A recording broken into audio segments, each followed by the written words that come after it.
Hello. Thank you for watching this video. This video is being made in the fact that, well, yes, I do take great passion in public speaking. This is one speech I cannot do in front of an audience. This video is going online, so not just the people that attend the celebration of life can view what I have to say, but also so those that are unable to make it are able to remember my son. Hello, and thank you for being here today. It is a sad day for Amanda and myself. We are here to remember the life of my son, Neil Todd Purdy. This is one funeral I never wanted to be at, but in Neil's honor, I do not want this to be a funeral. I want this to be a celebration of life, leading up to a moment of silence, remembering him. We're not just celebrating his life, but all life. Well, yes, his may have been short. It was full of joy, and he brought joy to every life he touched. I would like to share 3 of my favorite stories with you. One may be a little inappropriate to share, but it's a good one and it really shows his personality. Amanda, Dakota, Neil, and myself were out at Amanda's mom's for the day. I don't remember why, but I do remember we had lasagna for lunch. Neil hated it when we ate in front of him. I can understand why. But I was cuddling him, so he had to deal with it. He was sitting on my lap, glaring at all of us like, "How dare you eat when I can't?" Grandma turned to look at him and said, "If you get that mouth working, pretty soon you'll be able to eat all kinds of good stuff, like lasagna and pizza and chili and ribs and a few other foods." I picked up his hand and made it to where he'd be pumping his fist up in the air like, "Yeah, man!" But that little turd, up went his fist, and so did his middle finger. Which, at least in my opinion, shows he knew what he was doing, and he knew what that meant. The next story I would like to share is a story that told me that he took after me and my love of the stage, and would have been an actor someday. I was in the show Plaza Suite. Act 3, just a small little part, maybe 1 or 2 lines. If you're familiar with the show, you probably know the part I'm talking about. I only had rehearsal about once a week. Dakota was at Grandma's, and Amanda was feeling sick that night, so I took Neil with me to the theater. For a baby that couldn't talk or cry like other kids his age, he could still fuss, and fuss he did.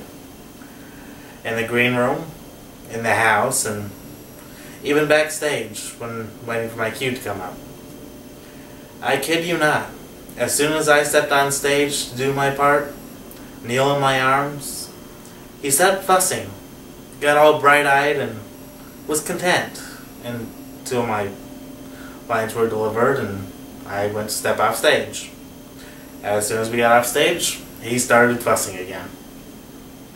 Of course, that night, he was wearing a bib I got. With him, bibs were more drool rags. But the bib read, "A Star is Born."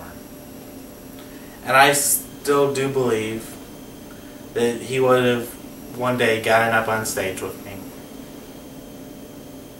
The last story is a good one about both the boys and the love they had for each other. Or at least that Neil had trained Big Brother very well. Again, Amanda, Dakota, Neil, and myself were out at Grandma's and we had to do some laundry. Amanda sat down in the living room and I sat Neil down in the little toddler recliner next to her and sat on the recliner on the other side. Dakota and Grandma were off in the corner putting together a puzzle because Carter was showing off that he just learned how to put it together and was happy about it. Neil was getting annoyed and bored because he was facing a TV that was currently turned off and did not like that. So he let out a little couple gurgles and coos, and Dakota, without thinking about it, got up, walked over to the TV, turned it on, walked back to his puzzle, and it was almost robotic. He didn't hesitate, he just got up and did it. Amanda, Corey, and myself were stunned. We all were looking at each other like, did that just happen?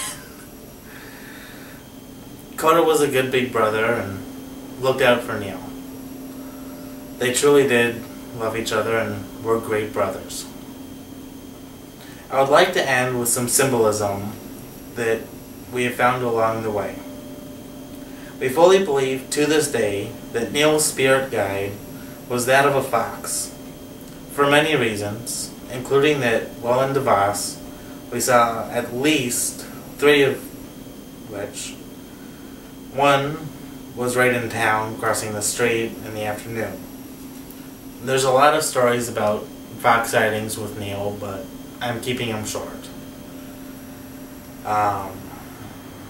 1 year after his birth, the March issue of National Geographic was a cover story about domesticating foxes to keep as pets.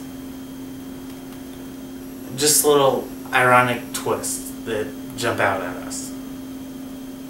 We named him Neil Todd. Neil, from Latin, meaning the champion. He was our little champion, and he was a fighter. He was a champ all the way. His middle name, Todd, came from his grandfather, David, Amanda's father, who had passed away of cancer. It was in his memory. Todd is Old English for fox. The Celtics believe and respect the fox because the fox knows the woods and instantly knows its surroundings. And in the afterlife, the guide they would want to lead them on their next journey is the fox. Another symbolic thing I found out is his birth wood was linden, which represents the spirit of the mystic, and teaches one to keep the child within alive. I know it's referring to your inner child, but I am keeping his spirit alive within me. With that being said, I would like to keep his memory alive within my heart and hope that when my time does come, he will be my fox to lead me into whatever may come next. I would now like to take a moment of silence to remember the good times we had with him.